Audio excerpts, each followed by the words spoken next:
स्वागत है। आज हम अष्टावक्र गीता के दूसरे अध्याय में थोड़ी गहराई से उतर रहे हैं। इसका नाम है अद्भुत स्व या द मार्वेलस सेल्फ। नमस्ते। इसमें राजा जनक अपने गुरु अष्टावक्र से ज्ञान पाने के ठीक बाद जो महसूस कर रहे हैं उसे बता रहे हैं। हाँ। हमारा स्रोत है स्वामी चिन्मयानंद की टीका। तो आज कोशिश रहेगी जनक के उस गहरे आश्चर्य और आत्म साक्षात्कार के अनुभव को समझने की। बिल्कुल। और यह अध्याय वाकई खास है क्योंकि ये कोई सिद्धांत नहीं बता रहा। अच्छा। हाँ, तो ये जैसे एक शिष्य के अनुभव का सीधा विस्फोट है। ओह। अष्टावक्र गीता, जैसा कि हम जानते हैं, गुरु शिष्य के बीच अद्वैत वेदांत पर एक गहरा संवाद है। और यहाँ शिष्य मतलब राजा जनक ज्ञान पाते ही जैसे आश्चर्य से भर उठते हैं। संतों के लिए ना अक्सर अपने उस परम अनुभव को शब्दों में ढालना बहुत मुश्किल होता है। हाँ, ये तो है। और जनक यहाँ बार बार अहो कह रहे हैं, मतलब आश्चर्य। इससे ही साफ जाहिर होता है। पहला श्लोक ही देखे ना, कितना सीधा और शक्तिशाली लगता है। हाँ। अहो मैं निष्कलंक शांत शुद्ध चेतना हूँ, प्रकृति से परे। इतने समय तक मैं मोह से ही भ्रमित रहा। ऐसा लगता है जैसे कोई गहरी नींद से जागकर कहे, अरे मैं कहाँ खोया हुआ था। हाँ। है ना, ये अपने असली स्वरूप को पहचानने का वो पहला क्षण है। बिल्कुल। और यहाँ हर शब्द बहुत महत्वपूर्ण है। जैसे निष्कलंक, हाँ, मतलब बिना किसी दाग के, वासनाओं से, इच्छाओं से परे। अच्छा। शांत, यानी मन की सारी उथल पुथल एकदम खत्म।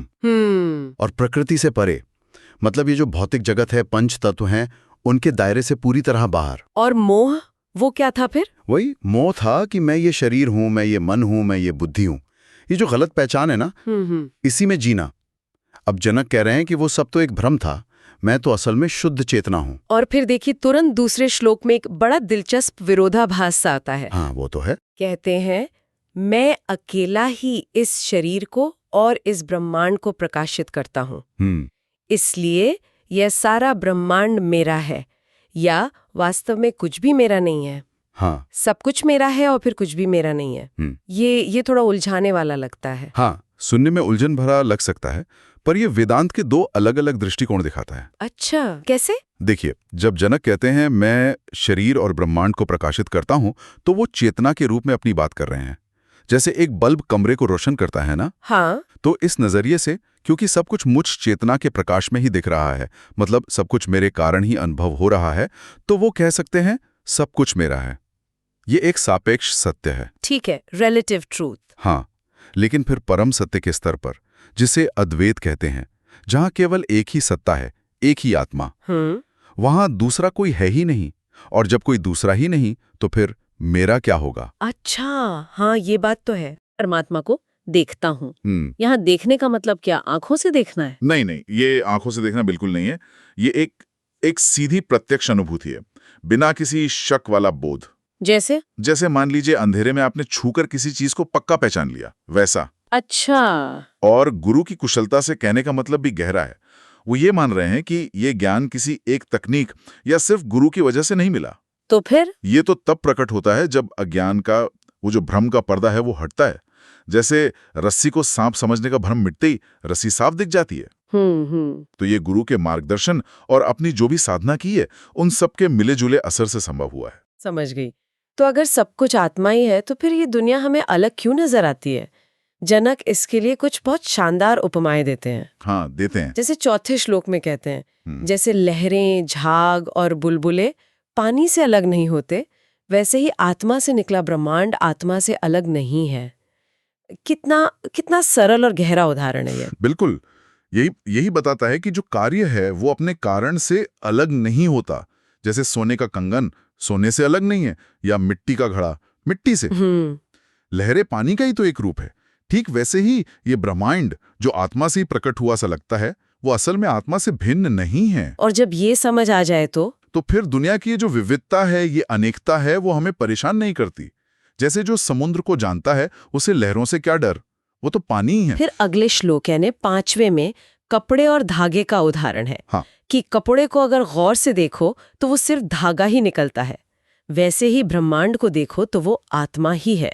सही। और छठे श्लोक में गन्ने के रस और चीनी का उदाहरण है कि जैसे चीनी में पूरी तरह से रस ही रस भरा होता है, वैसे ही ये ब्रह्मांड आत्मा से अंदर बाहर पूरी तरह भरा हुआ है। इन अलग अलग उदाहरणों का कोई खास मकसद है? एक ही बात क्यों नहीं कही? ये तीनों उदाहरण मिलकर एक पूरी तस्वीर बनाते हैं। देखिए, लहर वाला उदाहरण बताता है कि ब्रह्मांड आत्मा का ही एक रूप है, अलग नहीं। ठीक। कपड़े धागे वाला उदाहरण इस बात पर जोर देता है कि हम अक्सर ऊपरी रूप जैसे कपड़ा देखते हैं, उसके मूल तत्व धागे को भूल जाते हैं। वैसे ही हम दुनिया की अनेकता में खो जाते हैं और अंडरलाइंग चेतना यानी आत्मा को नहीं देख पाते। अच्छा। और चीनी रस वाला उदाहरण, वो ये शक दूर करता है कि कहीं आत्मा और ब्रह्मांड के बीच कोई खाली जगह तो नहीं, जैसे धागों के बीच होती है।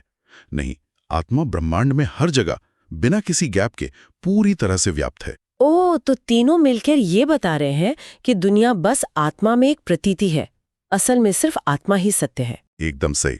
दुनिया चेतना में एक आभासी हलचल मात्र है। ठीक है, पर अगर दुनिया आत्मा का ही रूप है या उसमें एक प्रतीति है, तो ये हमें अलग क्यों दिखती है? ये भ्रम होता क्यों है? ये बड़ा सवाल है। 7वां श्लोक इसका जवाब देता है, और वो भी उस मशहूर रस्सी और सांप वाले उदाहरण से। हाँ, क्लासिक उदाहरण है ये वेदांत का। श्लोक कहता है, आत्मा के अज्ञान से ब्रह्मांड प्रकट होता है और आत्मा के ज्ञान से विलीन हो जाता है। ठीक वैसे ही जैसे रस्सी के अज्ञान से सांप प्रकट होता है और उसके ज्ञान से विलीन हो जाता है। बिल्कुल। तो देखिए, जब हम आधार को नहीं जानते, मतलब रस्सी को अंधेरे में नहीं पहचान पाते या अपने आत्म स्वरूप को नहीं जानते, इसी को अज्ञान या नॉन एप्रीहेंशन कहते हैं। तब हमारा मन क्या करता है?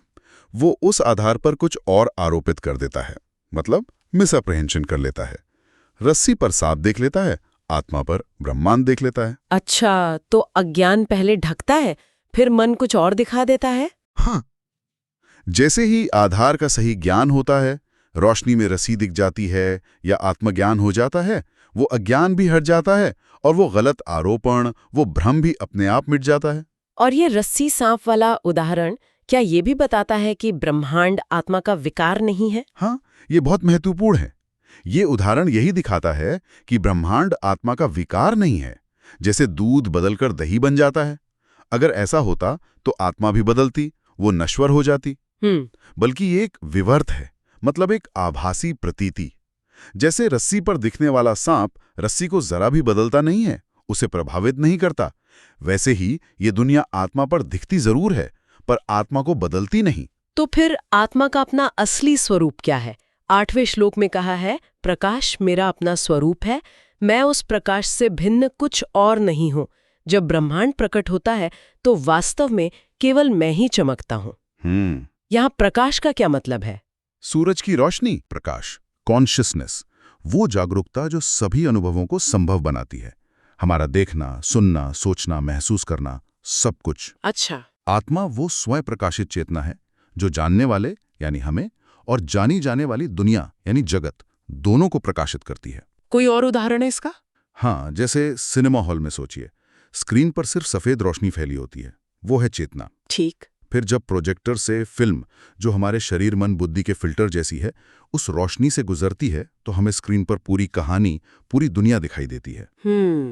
समझ गया। तो ये ब्रह्मांड भी उसी तेजस्वी आत्मा का, उस चेतना का एक प्रक्षेपण मात्र है। और फिर ये दुनिया आती कहाँ से है और आखिर जाती कहाँ है? 10वां श्लोक कहता है, हाँ, कहता है, जैसे घड़ा मिट्टी में, लहर पानी में या कंगन सोने में विलीन हो जाता है, वैसे ही मुझसे निकला ब्रह्मांड मुझ में ही विलीन हो जाएगा। बिल्कुल, ये वही बात है। भ्रम अपने आधार से ही पैदा होता है और आधार में ही वापस चला जाता है।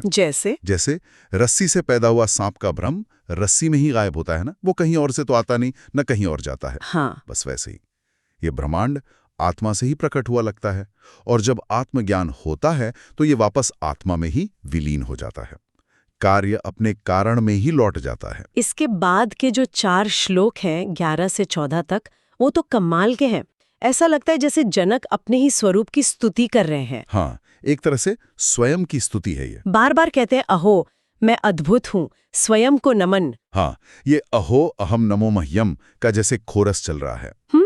आत्म साक्षात्कार के बाद अपने असली स्वरूप के प्रति ऐसा विस्मय, ऐसी श्रद्धा, ऐसा प्रेम स्वाभाविक ही है। वो कहते हैं कि मैं वो हूँ जिसका कभी क्षय नहीं होता, नाश नहीं होता, जो सृष्टि के विनाश के बाद भी रहता है। हाँ, आत्मा अपरिवर्तनीय है, वो सृष्टि और विनाश का आधार है, पर खुद उनसे परे है। और कहते हैं जो शरीर होते हुए भी एक हूँ, जो न कहीं जाता हूँ न कहीं से आता हूँ, बल्कि ब्रह्मांड में व्याप्त होकर सदा रहता हूँ। ये गति की सीमाओं से परे जाने की बात है। जब हम खुद को एक छोटा सा शरीर मानते हैं तो आना जाना सच लगता है, लेकिन जब अनुभव होता है कि मैं अनंत आत्मा हूं तो सारा आना जाना मेरे भीतर ही होता है। आत्मा तो सर्वव्यापी है, वो कहीं आती जाती नहीं, वो तो हमेशा हर जगह है ही। फिर 13वें श्लोक में कहते हैं, मेरे जैसा कोई सक्षम नहीं है जो शरीर से स्पर्श किए बिना ब्रह्मांड को सदा धारण करता है। ये बिना स्पर्श किए धारण करना क्या है? हाँ, ये असंस्पृश्य शब्द इस्तेमाल हुआ है, मतलब बिना असल में संपर्क किए, बिना छुए। आत्मा इस पूरी गतिशील सृष्टि का आधार है, उसे धारण करती है, पर उसके कर्मों से, उसके बदलावों से लिप्त नहीं होती। जैसे आकाश बादलों को धारण करता है पर बादलों के पानी से गीला नहीं होता, या जैसे हम जागृत अवस्था में सपने के संसार को देखते हैं पर सपने की घटनाओं से असल में प्रभावित नहीं होते। आत्मा बस साक्षी है। और फिर 14वें श्लोक में वो विरोधाभास फिर से। हाँ, वही वाला। अहो मैं अद्भुत हूँ, स्वयं को नमन, जिसके पास कुछ भी नहीं है या सब कुछ है। हाँ, ये श्लोक 2 वाली बात दोहराई गई है। आधार के रूप में सब कुछ आत्मा का ही है क्योंकि सब उसी में है। और जब भ्रम को समझ लिया जाता है तो पता चलता है कि असल में कुछ भी उसका नहीं है, क्योंकि द्वैत ही नहीं है, सब कुछ वो स्वयं ही है। अच्छा, अब 15वें श्लोक पर आते हैं। इसमें ज्ञान, ज्ञेय और ज्ञाता की बात है। हाँ, ज्ञाता ज्ञान ज्ञेय की त्रयी। जनक कहते हैं कि ये तिकड़ी वास्तव में है ही नहीं, ये तो अज्ञान के कारण मुझ निष्कलंक आत्मा में दिखती है। पर हमारे तो सारे अनुभव इसी तिकड़ी पर टिके होते हैं ना। मैं ज्ञाता, किसी चीज को ज्ञेय जानता हूँ, ज्ञान। बिल्कुल, ये त्रयी हमारे सामान्य द्वैत वाली अनुभव का आधार है। हम दुनिया को ऐसे ही जानते हैं। तो फिर इसका क्या मतलब है कि ये है ही नहीं? मतलब ये है कि जब अद्वैत आत्मा का अनुभव होता है, परम सत्य का बोध होता है, तो ये भेद मिट जाता है। जानने वाला, जानना और जानी जाने वाली वस्तु, ये तीनों एक ही शुद्ध चेतना में विलीन हो जाते हैं। जैसे जागने पर सपना देखने वाला ज्ञाता, सपने का संसार ज्ञेय और सपने का अनुभव ज्ञान, ये तीनों गायब हो जाते हैं, है ना। पता चलता है कि वो सब जागृत मन का ही खेल था। हाँ। वैसे ही आत्म साक्षात्कार होने पर अहंकार ज्ञाता, उसकी दुनिया ज्ञेय और उसके अनुभव ज्ञान सब शुद्ध चेतना में विलीन हो जाते हैं। पता चलता है ये तिकड़ी भी अज्ञान का ही खेल थी। तो फिर सारे दुखों का असली कारण क्या है और उसका पक्का इलाज क्या है? 16वां श्लोक इसका जवाब देता है। हाँ, बहुत स्पष्ट रूप से कहता कहता है, अहो सभी दुखों का मूल द्वैत भाव है, मतलब चीजों को अलग अलग देखना। हाँ, मैं और तुम, मेरा और तेरा, अच्छा और बुरा, सुख और दुख, ये जो भेद दृष्टि है यही द्वैत है और यही सारी मानसिक अशांति और दुख की जड़ है। और उपाय? श्लोक कहता है इसका कोई अन्य उपाय नहीं है सिवाय ये उपलब्धि करने के कि अनुभव के सभी दृश्यमान पदार्थ असत्य हैं और मैं अद्वैत शुद्ध चेतना और आनंद हूँ। बस यही, कोई और उपाय नहीं? जनक और अष्टावक्र के अनुसार यही एकमात्र उपाय है।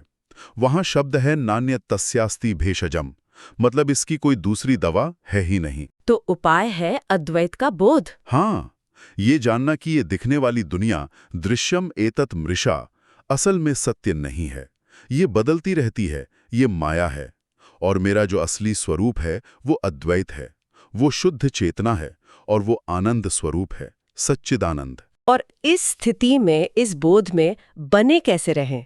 17वें श्लोक में निर्विकल्प अवस्था की बात आती है। निर्विकल्प कहा है, मैं शुद्ध चेतना हूँ। अज्ञान के कारण मैंने अपने उपकरणों जैसे शरीर को आत्मा पर आरोपित किया है। इस प्रकार निरंतर चिंतन करते हुए मैं सभी मानसिक गतिविधियों से रहित होकर आत्मा में स्थित रहता हूँ।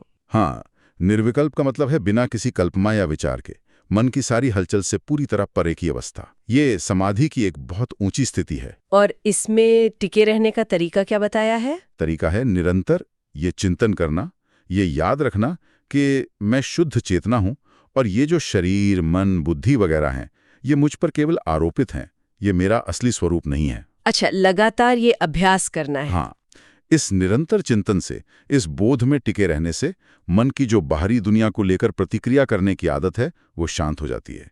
व्यक्ति निर्विकल्प अवस्था में स्थित हो जाता है। जब ऐसा ज्ञान हो जाता है तो क्या फिर बंधन और मुक्ति का कोई मतलब रह जाता है? अगला श्लोक 18 यही कहता है। हाँ, श्लोक 18, मेरा न तो बंधन है और न ही मुक्ति, भ्रम अपना आधार खोकर समाप्त हो गया है। बिल्कुल, आत्मा तो नित्य मुक्त है, हमेशा से आजाद है, वो कभी बंधी ही नहीं थी। तो बंधन और मुक्ति किसके लिए थे?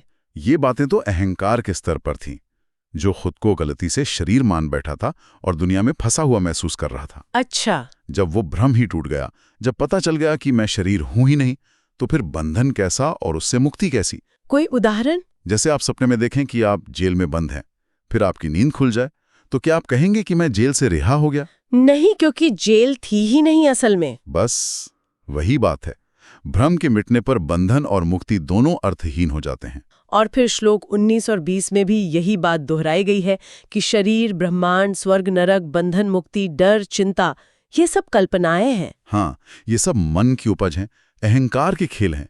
और जो शुद्ध चेतना है यानी चिदात्मा, उसका इन सब कल्पनाओं से क्या लेना देना? कुछ भी नहीं।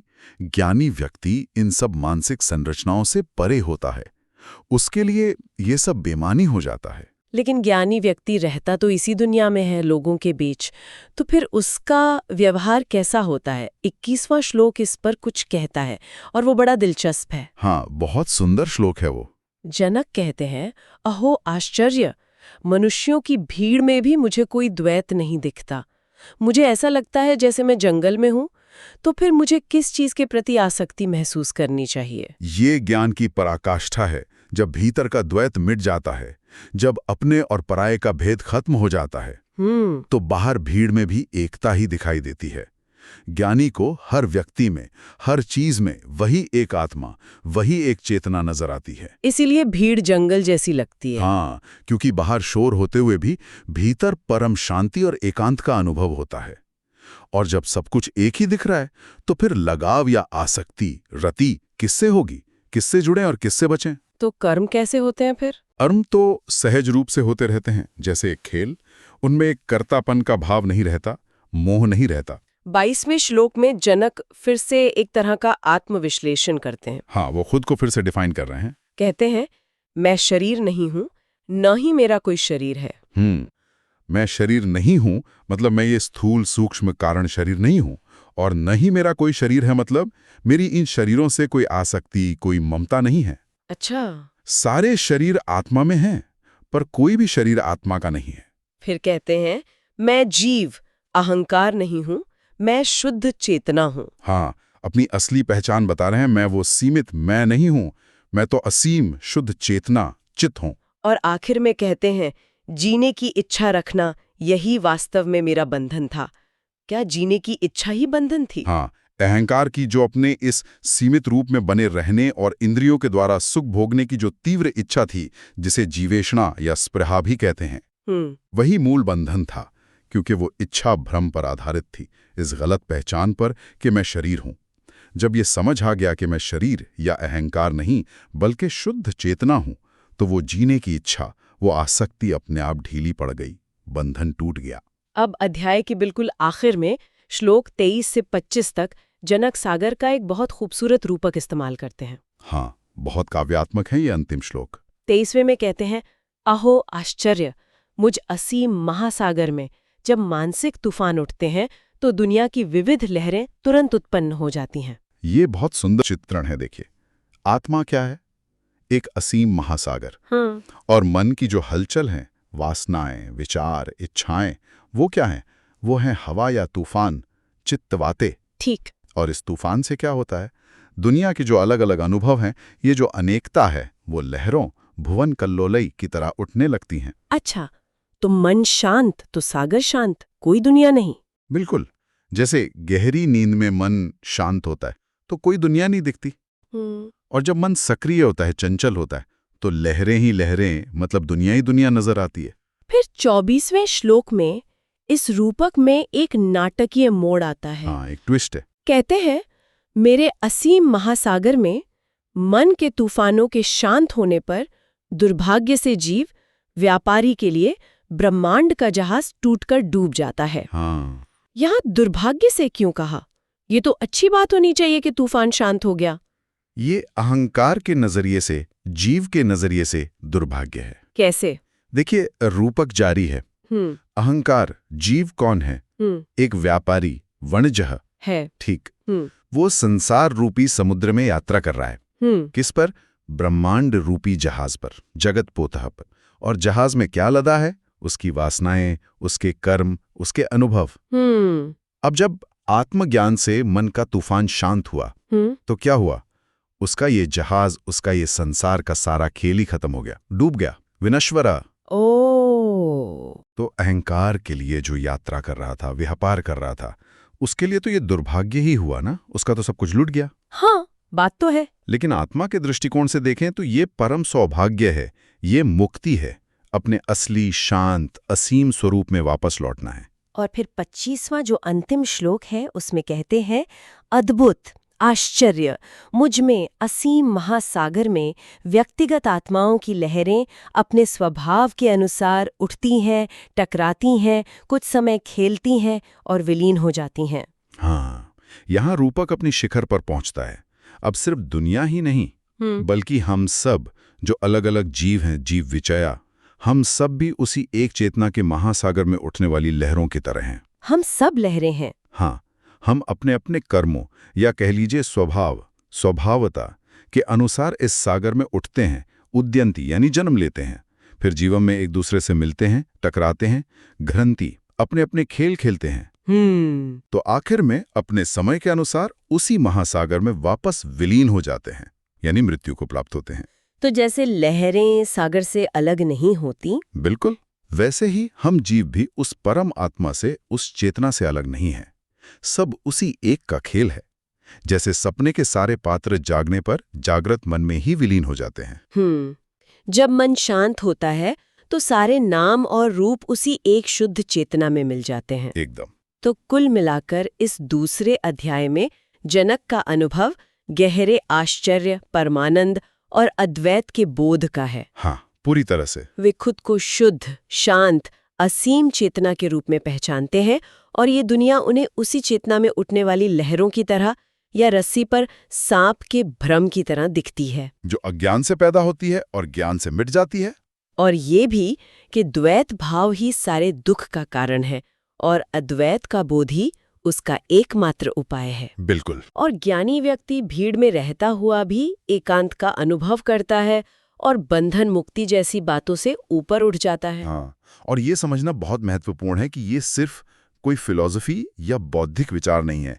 ये जनक के प्रत्यक्ष, एकदम गहरे अनुभव की अभिव्यक्ति है।